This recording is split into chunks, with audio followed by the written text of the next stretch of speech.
नमस्कार बच्चों, जय श्री कृष्णा। आज हम हमारा जो टॉपिक है वो पढ़ने वाले हैं। जो भील जो जनजाति हैं उसका समाज व संस्कृति की, उसकी जो सामाजिक व्यवस्था है, उसकी जो संस्कृति है वह किस प्रकार की है।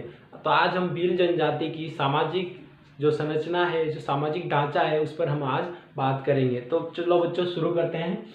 सबसे पहले हम समाज और संस्कृति में ले लेते हैं इनके माता पिता को, कि इनकी जो माँ होती है, जिसे हम माता कह सकते हैं, इनकी माता होती है, जो इनकी माँ होती है उसे ये बोलते हैं आई। क्या बोलते हैं? आई। महाराष्ट्र वगैरह में देखा हुआ होगा आपने कि जो इनकी माँ होती है उन्हें ये आई बोलते हैं, तथा जो इनके पिता होते हैं, पिता, इनको ये लोग बा बोलते हैं, बा। तो बच्चों, भील जनजाति में माता को तो आई बोला जाता है, तथा जो पिता होते हैं उनको बाप बोला जाता है, बाप। इसके अलावा इनके जो परिवार होते हैं बच्चों, इनके जो परिवार होते हैं, कुल होते हैं, वो पितृसत्तात्मक होते हैं, यानी कि जो पिता करेगा वही होगा। तो इनके जो परिवार जो होते हैं, परिवार पितृसत्तात्मक होते हैं, पितृसत्तात्मक होते हैं। इनके जो परिवार होंगे वह पितृसत्तात्मक होंगे, तथा जो ये इनके कुल जो होंगे वह एक साथ रहते हैं, मतलब मिलकर रहते हैं। तो कुलों का कुल जो होगा वो संगठित होगा, कुल संगठित होगा, यानी कि एक कुल के जो लोग हैं वह एक साथ रहेंगे, तथा जो इनमें अलग अलग कुल के जो लोग हैं तथा इनके एक गांव में एक ही कुल के लोग जो हैं वह रहते हैं, तथा जो परिवार होते हैं, इनके कुल होते हैं, वह संगठित रूप से रहते हैं, एक दूसरे से मिलजुल कर रहते हैं। इसके अलावा इनमें जो युवा हो या वृद्ध या बूढ़ा जिसे बोल सकते हैं, उसकी पत्नी जरूर होती है। युवा या वृद्ध, ये जिसे बूढ़ा भी बोल सकते हैं, उसकी पत्नी जरूर होती है, पत्नी जरूर होती है। तो बच्चों, इनमें जो युवा होगा, जो कम उम्र के होंगे, शादी के लायक होंगे, उनकी भी पत्नी होगी, उनकी भी शादी होगी, तथा जो वृद्ध बूढ़े होंगे उनकी भी पत्नी तो जरूर होगी। ऐसा नहीं है कि इनमें किसी की पत्नी नहीं है, इनमें पत्नी सभी की जो है होती है। इसके अलावा चौथा जो पॉइंट हम लेते हैं कि इनमें जो है एक से अधिक पत्नी रखने की प्रथा जो है, जिसे हम बहुपत्नी प्रथा कहते हैं, यह भी इनमें जो है प्रचलित है। तो बहुपत्नी प्रथा का प्रचलन। इसके अलावा बच्चों एक शब्द आता है बड़ा लिया।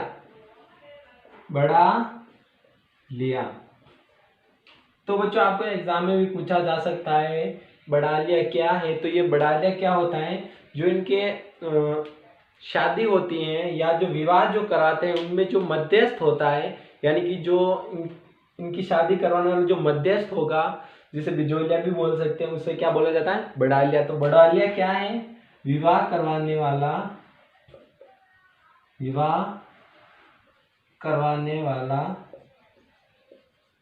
वाला मध्यस्थ,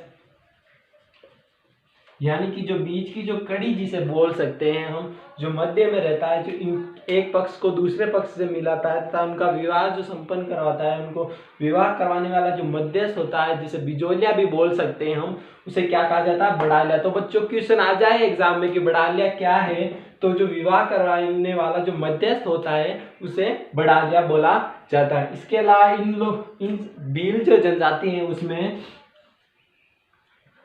उसमें जो है वह एक प्रथा है जिसका नाम है दापा।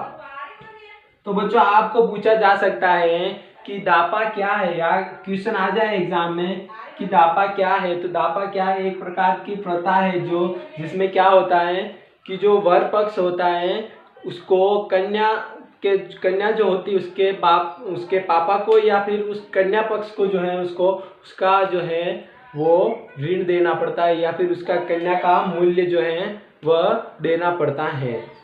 तो बच्चों दापा क्या होगा कि वर पक्ष द्वारा कन्या का मूल्य देना। वर पक्ष द्वारा जो कन्या का मूल्य दिया जाता है, यहाँ जो कन्या का मूल्य दिया जाता है वर पक्ष द्वारा, उसे क्या कहेंगे, दापा। तो बच्चों एक सीधा सा छोटा सा क्वेश्चन बन सकता है एग्जाम में कि दापा क्या है, ऐसा आपको शब्द मिल सकता है कहाँ पे भी कि दापा क्या है, देखते ही पता लग जाना चाहिए कि दापा क्या है। दापा जो है वो उन भील जो जनजाति होती है उसका जो वर पक्ष होता है जिससे दुल्हा बोला जाता है, वो जो पक्ष होता है उसकी ओर से जो सामने वाला पक्ष जो होता है कन्या पक्ष, उसके परिवार को जो है जो कन्या होती है उसका मूल्य देना पड़ता है, जिसे कहा जाता है दापा प्रथा। तो ये एक प्रकार की जो है प्रथा है। क्या है, प्रथा। तो ये हो गई दापा प्रथा, दापा।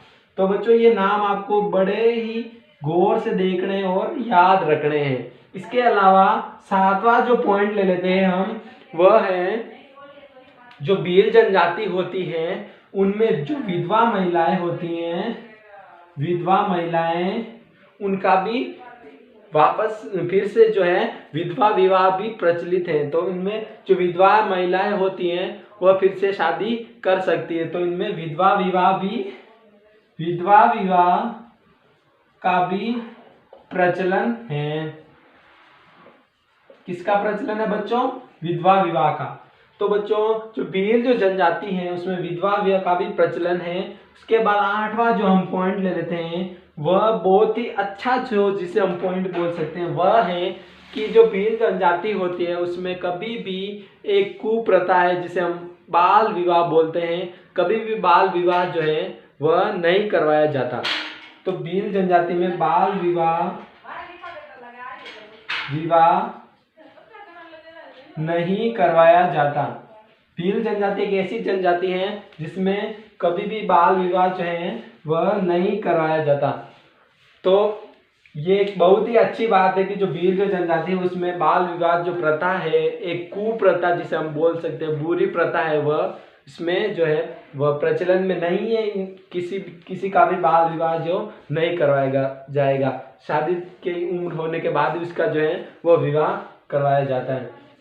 तो बच्चों जो हम है समाज और संस्कृति, इसी टॉपिक को जो है हम आगे बढ़ाते हैं। हमने इससे पहले हमने इसके जो पॉइंट भी पढ़े, हमने अभी पॉइंट पढ़े हैं, उसके अलावा भी इनमें और भी जो बातें हैं वो हम आगे अभी करते हैं, टॉपिक को जो है आगे बढ़ाते हैं। इसमें जो है इनमें एक बहुत ही एक अच्छी जो प्रथा या इनकी जो मुख्य जो प्रथा है वह होती है गोल गादेड़ो।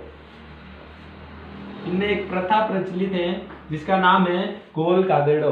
बच्चों इसमें क्या होता है कि जिसे हम स्वयंवर ऐसे समझ सकते हैं, स्वयंवर बोल के, जो स्वयंवर होता है उसकी तरह ये एक प्रथा है भील जनजाति में जिसका नाम है गोल गादेड़ो। तो आपको क्वेश्चन एग्जाम में पूछा जा सकता है कि गोल गादेड़ो क्या है। तो ये एक तरह की भील जनजाति के अंदर प्रथा पाई जाती है जिसका नाम है गोल गादेड़ो। इसमें क्या होता है बच्चों, हमारे समझने के लिए हम इसे स्वयंवर की तरह समझ सकते हैं। इसमें क्या होता है, जो वर पक्ष जो होता है जिसे दूल्हा बोला जाता है वह अपना जो है, या फिर लड़का मान लो, जो लड़का जो होता है वह अपना पराक्रम दिखाएगा या अपनी वीरता का जो है प्रदर्शन करेगा, किसी भी प्रकार से वह साहस दिखाएगा जिसकी वजह से उसको ऐसा काम करेगा जिससे उसकी साहस का जो है वो प्रदर्शन हो सके, साहस का प्रदर्शन हो सके, जिससे उसकी वीरता का परिचय हो सके। इसके बाद क्या होता है बच्चों, अगर इसने ऐसा कर लिया तो इसके बाद जो भील जनजाति जो समाज है उससे उसको परमिशन यह मिल जाती है कि जो साहस अपना दिखा देता है, वीरता का जो काम कर देता है, उसको यह परमिशन मिल जाती है कि वे अपनी मनचाही जो कन्या होती है उसको उससे जो है विवाह कर सकता है, मनचाही कन्या से विवाह कर सकता है, उसको यह परमिशन जो है वह मिल जाती है कि वह अपनी मनचाही जो है कन्या से विवाह जो है वो कर लेता है। इसके बाद बच्चों आ जाती हैं, तो बच्चों ये प्रथा आपको समझ में आ गई होगी, ये स्वयंवर की तरह ही है। तो लड़का क्या होता है अपनी साहस या वीरता दिखाएगा, उसको समाज से जो है परमिशन मिल जाएगी, उसके बाद वह अपनी मनचाही कन्या से जो है शादी जो है कर सकता है। तो ये इनकी जो प्रथा है घोल गादेड़ो यही है। इसके बाद हम बात करते हैं बच्चों कि जो वीर जो लोग होते हैं वह प्रकृति प्रेमी होते हैं, इनको प्रकृति से बड़ा प्रेम है, प्रकृति प्रेमी होते हैं। जो वीर जो लोग होते हैं वह प्रकृति प्रेमी होते हैं, इनको जो प्रकृति ये जंगल में ही रहते हैं तो इनको जो अपनी प्रकृति होती है उससे बड़ा जो है वह प्रेम होता है, तो ये क्या होते हैं प्रकृति प्रेमी होते हैं। इसके बाद जो हम बात करते हैं बच्चों इनके मेले पर, तो इनका भी एक मेला लगता है, इनका मेला मुख्य जो मेला लगता है, इनका मेले पर बात करें कि भील जनजाति का मेला कौन सा, तो वह है बेणेश्वर मेला। बेणेश्वर मेला जो कि डूंगरपुर में लगता है। कहाँ लगता है बच्चों? डूंगरपुर में। डूंगरपुर में बेणेश्वर मेला जो है वह डूंगरपुर में लगता है, जो कि बेणेश्वर जो है वह 3 नदियों का जो है संगम है, जो कि जिसका जो नदियां हैं सोम, माही तथा जाखम, इन 3 नदियों का जो है वह संगम है, क्या है? बेणेश्वर धाम। तो इनका जो मेला है वो कहाँ लगता है? बेणेश्वर डूंगरपुर में। यहाँ पर ये किसकी आराधना करते हैं? तो यहाँ पर ही जो है ये भगवान शिव जी की आराधना करते हैं बेणेश्वर डूंगरपुर में। तो बिल्लू का मेला कहाँ लगता है बच्चों? बेणेश्वर डूंगरपुर में। यहाँ पर ये जो है इन तीनों नदियों के जो संगम है यहाँ पर जो है ये शिव जी की आराधना करते हैं। इसके बाद जो हम इनके त्योहार देख लेते हैं कि भील जो जनजाति हैं उसके क्या क्या त्योहार है। तो इनके जो प्रमुख जो त्योहार मनाए जाते हैं, ये जो प्रमुख जो त्योहार मानते हैं उनमें है, एक है बच्चों होली तथा दूसरा जो है वह दिवाली। यह 2 त्योहारों को बड़ी आसानी से तथा मुख्य रूप से जो है वह मनाते हैं। तो वो कौन कौन से त्योहार है बच्चों? होली व दिवाली। इसके बाद हम इनके नृत्य पर बात करें कि इनके जो मुख्य नृत्य हैं, ये जो डांस करते हैं वह कौन कौन से हैं। तो इनके नृत्य की जो हम बात कर लेते हैं नृत्य, तो इनके जो नृत्य हैं वो है बच्चों, एक तो है इनका घूमर। घूमर जो नृत्य है वह भील जनजाति द्वारा किया जाता है। इसके बाद दूसरा जो है वह है गेर। ये 2 जो नृत्य हैं वह भील जनजाति के जो है प्रमुख नृत्य हैं तथा इनके द्वारा किए जाते हैं। इसके बाद बात करें बच्चों तो इनमें जो है वह अंधविश्वास जो है फैला हुआ है, ये अंधविश्वासी होते हैं। अंधविश्वास, भील जो जनजाति के लोग होते हैं वह अंधविश्वासी होते हैं। यह भगवान के साथ साथ जो भूत प्रेत होते हैं उन पर भी जो है विश्वास करते हैं कि भूत प्रेत होते हैं। किस पे विश्वास करते हैं? कि भूत प्रेत अभी भी होते हैं, ऐसा होता है, भगवान होते हैं, भूत प्रेत होते हैं। ये इसलिए क्या होते हैं, इनके लोग जो हैं भील जनजाति के जो लोग हैं वह अंधविश्वासी होते हैं। इसके बाद हम बात करें बच्चों कि इनके जो झाड़ फूक करता है, झाड़ फूक का काम जो करता है, झाड़ फूक का काम जो करता है बच्चों उसे कहा जाता है भोपा। भील जो जनजाति में जो झाड़ फूक का काम करते हैं उसे कहा जाता है भोपा। तो बच्चों पूछा जा सकता है तो क्वेश्चन की जो भील जनजाति में झाड़ फूक का काम करते हैं उसे क्या कहा जाता है, या फिर यह भी पूछा जा सकता है क्वेश्चन की जो है भोपा किसे कहा जाता है। तो जो झाड़ फूक करता है भील जो जनजाति है उसमें उसे भोपा कहा जाता है। ये बच्चों अंधविश्वास में भी विश्वास रखते हैं, मतलब अंधविश्वासी है उसमें भी विश्वास करते हैं कि भूत प्रेत होते हैं ये। इसके बाद हम बात करें बच्चों तो इनका जो मार्गदर्शक होता है, इनका जो मार्ग दिखाता है, जो मार्गदर्शक होता है उसे बच्चों ये बोलते हैं बोलावा। क्या बोलते हैं? बोलावा। भील जनजाति में क्या बोला जाता है? बोलावा। तो बच्चों क्वेश्चन आ सकता है कि बोलावा क्या है, एग्जाम की दृष्टि से पूछा जा सकता है कि बोलावा क्या है। तो क्या बोलोगे, भील जो जनजाति के लोग होते हैं उनका जो मार्गदर्शक करता है उसे बोलावा कहा जाता है।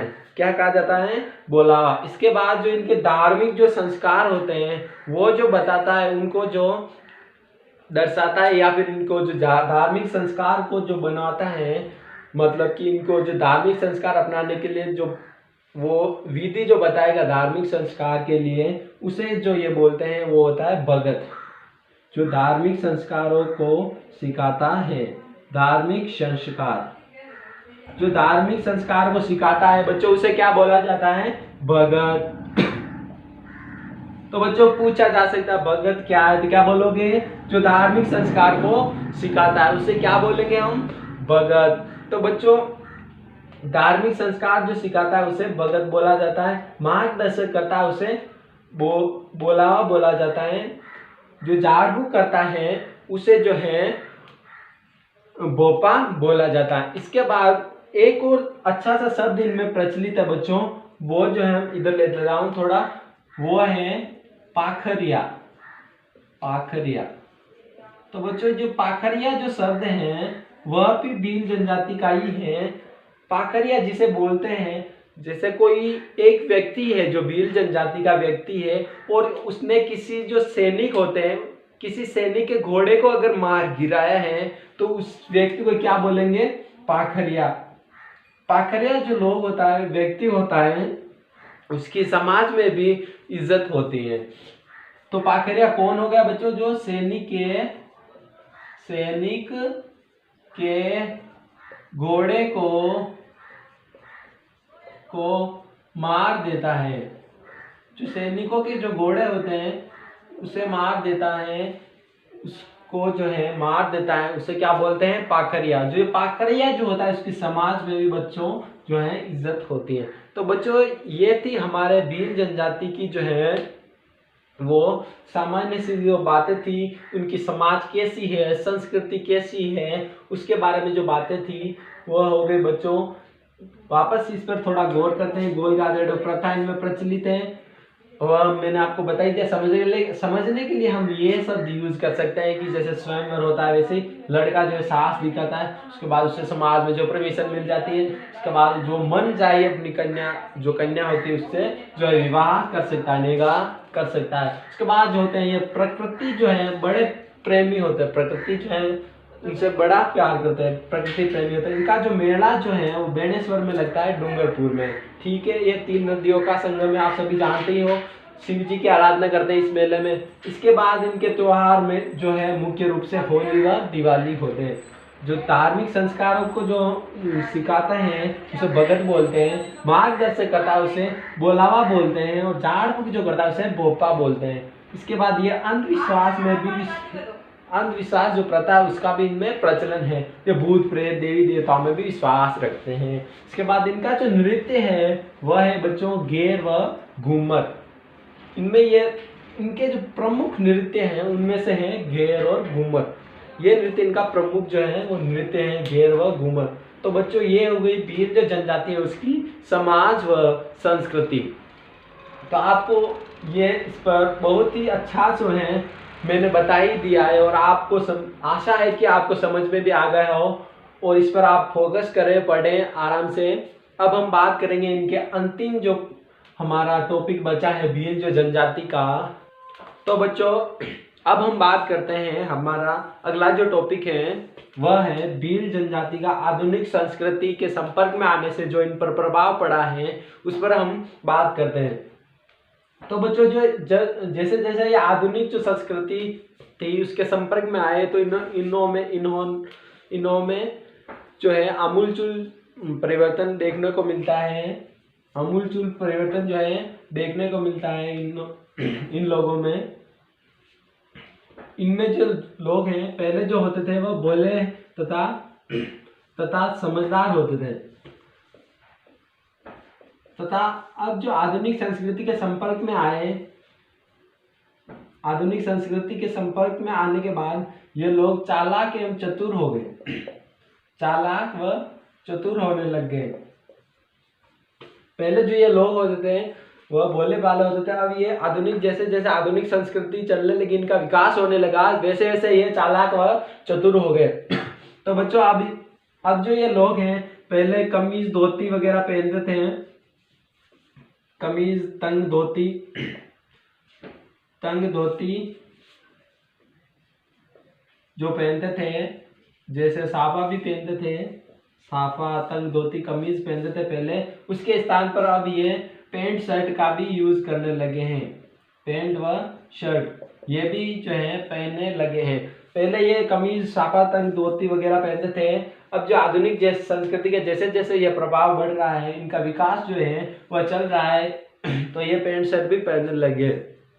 इसके बाद जैसे जैसे पहले ये कृषि कार्य करते थे, कृषि कार्य भी इन्होंने पहले शुरू किया था। कृषि कार्य आखेट ही करते थे, कृषि कार्य और आखेट करते थे, आखेट या पशुपालन करते थे। तो बच्चों अब जो इन लोगों में क्या हुआ कि अब ये लोग आखेट पशुपालन और कृषि कार्य के साथ साथ जो है वह जो उद्योग जो धंधे थे, उद्योग धंधे भी ये करने लगे हैं, उद्योग धंधे भी ये करने लगे हैं, शहर की ओर बढ़ रहे हैं। पहले ये छोटे छोटे गांवों में रहते थे, अब ये शहरीकरण हो रहा है, इनमें शहर की तरफ जो है वो बढ़ रहे हैं। तो ये इसके साथ साथ जो है द्वितीयक जो व्यवसाय है, उसके जो उद्योग धंधे हैं उनको भी ये अब जो करने लगे हैं। इसके बाद जो बच्चों महत्वपूर्ण जो बात है, सरकार जो होती है इनके विकास के लिए सदैव अग्रसर रही है। इनके जो विकास होता है, इनके कृषि कार्य को भी बढ़ावा दे रही है, इनके विकास के लिए सदैव सरकार जो है अग्रसर है तथा इनको अधिक से अधिक विकास करने का जो है वह सोच रही है तथा कई परियोजनाएं जो चला चुकी है। तो बच्चों इनका जो विकास है वह पहले से ही जो इनके समाज के लोग हैं उन्होंने विकास करना प्रारंभ कर दिया, लेकिन पहले हम गुलाम थे जिसकी वजह से इतना प्रभावी नहीं हो पाया, लेकिन अब जो है वह अच्छे से जो है प्रभावी हो रहा है, इनका जो धीरे धीरे अच्छे से विकास हो रहा है। तो बच्चों एक मैं पहले की एक बात कर लेता हूँ, मोस्ट इम्पोर्टेंट है जो है कि जिसकी डेट है 1883। तो बच्चों 1883 में क्या हुआ था कि एक महान व्यक्ति थे जिनका नाम था गोविंद गिरी।